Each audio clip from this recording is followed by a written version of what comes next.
আমাদের আত্মনিয়ন্ত্রণ, এটাকে আরবিতে বলা হয় দপ্তর নফস, আত্মনিয়ন্ত্রণ। আপনার ভেতর থেকে আপনার নফস আপনাকে অনেক কিছু করার জন্য টেম্পট করছে, প্রণোদিত করছে। আর কোরআন বলছে ইন্না নাফসা লাআম্মারাতুম বিসসু, নফস মানুষকে খারাপ জিনিসের নির্দেশ দেয়। তাহলে এই নফসকে যদি আপনি বশীভূত করতে না পারেন, নফসের যদি আপনি ইত্তেবা করেন, তাহলে কি হবে? কোরআন কিন্তু এটা নিয়ে ব্যাপক আলোচনা করেছে। যারা নফস এর এবং শাহওয়াতের যারা অনুসরণ করে তারা পথভ্রষ্ট। আপনার নফস, যে নফস হচ্ছে নফস আম্মারা বিসসু, এটা আপনাকে কিন্তু অসৎ পথে নিয়ে যাবে, মনে রাখতে হবে। তাহলে এই নফসকে বশীভূত করা, নিয়ন্ত্রিত করার দক্ষতা আপনার অর্জন করতে হবে। দ্বিতীয় হচ্ছে, আরেকটা হলো, এটার সাথেই আমরা বলবো, আপনি অন্যের অনুভূতি, নিজের অনুভূতিগুলোকেও ঠিকমতো ম্যানেজ করতে হবে।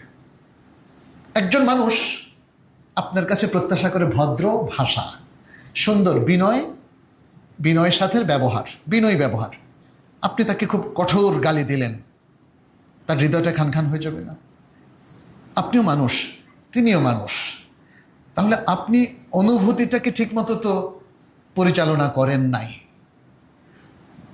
আপনার মধ্যে রাগ বেশি, আপনি রিয়াক্টিভ প্রকৃতির মানুষ, এই জন্য আপনি আরেকজনকে আক্রমণ করলেন, এটা তো হবে না। আপনাকে হতে হবে প্রোঅ্যাক্টিভ, ইতিবাচক, পজিটিভ। এবং এটা দপ্তর নফসের মাধ্যমে সম্ভব। এটাকে বলা হয় ইমোশনাল ইন্টেলিজেন্স। ইমোশনাল ইন্টেলিজেন্স এটা একটা সফট স্কিল। এটা অর্জন না করলে, আপনি যদি অনেক বড় আলেম হন আর মানুষকে গালিগালাজ করেন, মানুষ কিন্তু আপনাকে ভালোবাসবে না। আপনার এলেম অনেক মানসম্পন্ন, কিন্তু আপনি ইমোশনকে কন্ট্রোল করতে পারছেন না, রেগে যাচ্ছেন, অন্যায়ভাবে মানুষের প্রতি আক্রমণ করছেন, তাহলে আপনার এই অদক্ষতার কারণে আপনার এলেমটা মানুষের কাছে উপেক্ষিত থেকে যাচ্ছে। তাহলে আমাদের আত্মনিয়ন্ত্রণ এবং ইমোশনকে সঠিকভাবে ব্যবহার করা বা ইমোশনাল ইন্টেলিজেন্স যাতে আমরা সে দক্ষতা অর্জন করতে হবে।